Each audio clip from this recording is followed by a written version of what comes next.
Hello, నేను శేషరావు.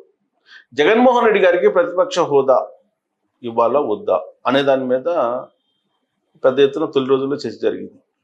ఇవ్వడానికి అవసరమైనటువంటి అర్హతలు లేవు జగన్మోహన్ రెడ్డికి అని చెప్పి చాలా క్లియర్గా అసెంబ్లీలో స్పీకర్ గారు చెప్పారు, డిప్యూటీ స్పీకర్ గారు చెప్పారు. మరి ఆయనకి ప్రతిపక్ష హోదా ఇవ్వాలి, ప్రతిపక్ష నాయకుడి హోదా ఇవ్వాలి, క్యాబినెట్ ర్యాంక్ హోదా ఇవ్వాలి అని చెప్పి వైఎస్ఆర్ కాంగ్రెస్ పార్టీ వాళ్ళు 2024 ఫలితాలు వచ్చినప్పటి నుంచి డిమాండ్ చేస్తూ ఉన్నారు. అది సాధ్యపడదు అని చెప్పి చెప్తూ ఉన్నారు. చట్టాలకు అనుగుణంగానే చేస్తాము, రాజ్యాంగానికి అనుగుణంగానే ఏదైనా చేయగలం, కానీ వాటికి విరుద్ధంగా చేయలేమని చెప్పి చెప్తున్నారు. దానికి కారణం ఏంటి అని అంటే, ఆల్రెడీ ఆంధ్రప్రదేశ్ అసెంబ్లీలో తెలుగుదేశం పార్టీ ఉంది, జనసేన ఉంది, వైఎస్ఆర్ కాంగ్రెస్ పార్టీ ఉంది, బీజేపీ ఉంది. దీంట్లో హైయెస్ట్ వచ్చినటువంటి వాళ్ళు అధికారంలో ఉంటారు, ఆ తర్వాత వాళ్ళు ప్రతిపక్షంలో ఉంటారు అసెంబ్లీ బులెటిన్ ప్రకారం. పోనీ అది కూడా కాకుండా అధికార పక్షం విపక్షం అని తీసుకున్నా కానీ జగన్మోహన్ రెడ్డి గారు చెప్తున్న దాని ప్రకారం కౌల్ అండ్ షక్దార్ రూల్స్ ప్రకారం 10% మినిమం వచ్చి ఉండాలి. మరి 10% సీట్లు వచ్చిన్నాయా జగన్మోహన్ రెడ్డి గారికి అంటే 11 వచ్చాయి. 18 వస్తే ఆయనకి ప్రతిపక్ష హోదా ఇచ్చిండేవాళ్ళు చట్టం ప్రకారం. ప్రజలు ప్రతిపక్షానికి కూడా పనికిరారు, ప్రతిపక్ష హోదా కూడా ఇవ్వడానికి నిరాకరించినప్పుడు ప్రజాకోర్టులో మరి చంద్రబాబు నాయుడు గారు లేదంటే స్పీకరు అయ్యన్న పాత్రుడు గారు ఎలా ఇస్తారు? ఒకవేళ ఇస్తే ప్రజల తీర్పుకి భిన్నంగా వీళ్ళు వ్యవహరించినటువంటి వాళ్ళు అవుతారు కదా, ప్రజాకోర్టులో వీళ్ళు నిందితులుగా మిగిలిపోతారు కదా. ఇదొక అంశం. రెండు, దీనికి లాజిక్ ఏం చెప్తున్నారు వైఎస్ఆర్ కాంగ్రెస్ పార్టీ వాళ్ళు? అప్పట్లో రామారావు గారు 94లో గెలిచినప్పుడు కాంగ్రెస్ పార్టీకి 26 ఎమ్మెల్యేలు వచ్చాయి కదా. 26 ఎమ్మెల్యేలు వచ్చినప్పుడు అప్పుడు 10% లేదు కదా, 294 అసెంబ్లీ సీట్లు అప్పుడు. మరి 10% లేవు కదా, 30 ఉండాలి కదా. సో మరి 10% లేవు కదా, 10% లేవు కాబట్టి మీరు ప్రతిపక్ష హోదా ఇవ్వకూడదు కదా అప్పుడు కాంగ్రెస్ పార్టీకి.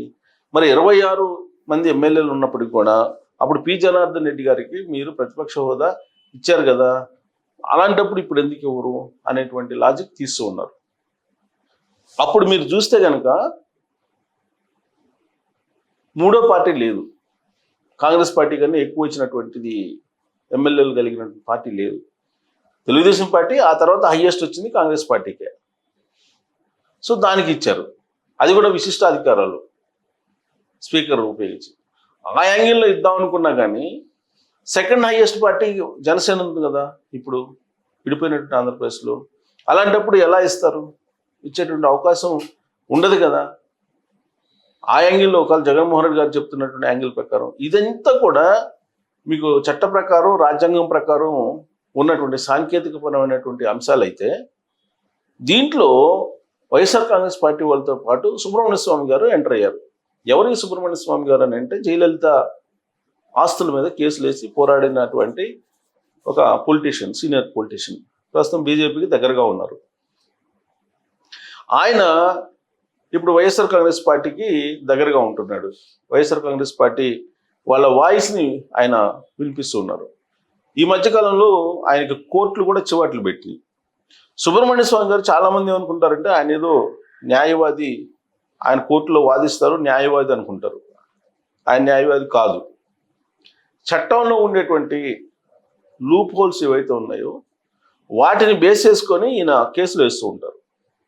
కేసులు వేసి కోర్టుల్లో ఆయన అడ్వకేట్ని పెట్టుకుని వాదిస్తూ ఉంటారు. అలా పాపులర్ అయ్యారు సుబ్రహ్మణ్య స్వామి గారు. జయలలితకి శిక్ష పడిన తర్వాత మరింత పాపులర్ అయ్యారు. ఇప్పుడు జగన్మోహన్ రెడ్డి గారికి సంబంధించి ఆయన ముందుకు వచ్చారు, ప్రతిపక్ష హోదా జగన్మోహన్ రెడ్డి గారికి ఇవ్వాలి అని. ఆంధ్రప్రదేశ్ అసెంబ్లీలో ఏం జరుగుతుంది అనేది సుబ్రహ్మణ్య స్వామి గారికి ఎందుకు, అసలు ఏం అవసరం? సరే, ఆయన జాతీయ నాయకుడు కాబట్టి ఇన్వాల్వ్ అయ్యాడు అనుకుందాం. చట్టాలు గమనించాలి కదా, కౌల్ అండ్ షక్దార్ రూల్స్ని గమనించాలి కదా. జగన్మోహన్ రెడ్డి గారికి ప్రతిపక్ష హోదా ఇవ్వాలి అని చెప్పేసి అంటారు ఆయన. తొలి నుంచి కూడా 2019 నుంచి 2024 మధ్యలో కూడా అనేక అంశాల్లో జగన్మోహన్ రెడ్డి గారికి వత్తాసు పలుతూ వచ్చారు సుబ్రహ్మణ్య స్వామి గారు. అనేక అంశాల్లో, ఒకటి కాదు, ప్రతి అంశంలో కూడా ఆయన మద్దతు పలుకుతూ వచ్చారు. తిరుమల తిరుపతి దేవస్థానంలో జరిగినటువంటి అనేక అంశాల మీద కూడా సుబ్రహ్మణ్య స్వామి వైఎస్ఆర్ కాంగ్రెస్ పార్టీకి మద్దతు పలుకుతూ వచ్చారు. ఉండవల్లి అరుణ్ కుమార్ గారు ఉన్నారు కదా మన రాష్ట్రంలో, ఆయన ఏ విధంగా అయితే బయట నుంచి వైఎస్ఆర్ కాంగ్రెస్ పార్టీకి మద్దతు ఇస్తూ ఉంటారో అదే తరహాలో ఢిల్లీ నుంచి సుబ్రహ్మణ్య స్వామి గారు మద్దతు ఇస్తూ ఉంటారు. ఇప్పుడు తాజాగా జగన్మోహన్ రెడ్డి గారికి ప్రతిపక్ష హోదా ఇవ్వాలి, ప్రతిపక్ష నేతగా అవకాశం ఇవ్వాలి అనేటువంటి అభిప్రాయాన్ని ఢిల్లీ వేదికగా చేసుకుని సుబ్రహ్మణ్య స్వామి గారు వినిపిస్తూ ఉన్నారు. ఇప్పుడు ఇదే ఒక జాతీయ అంశంగా తీసుకెళ్లాలనే ఉద్దేశంతో వైఎస్ఆర్ కాంగ్రెస్ పార్టీ వాళ్ళు ప్రయత్నం చేస్తున్నారు.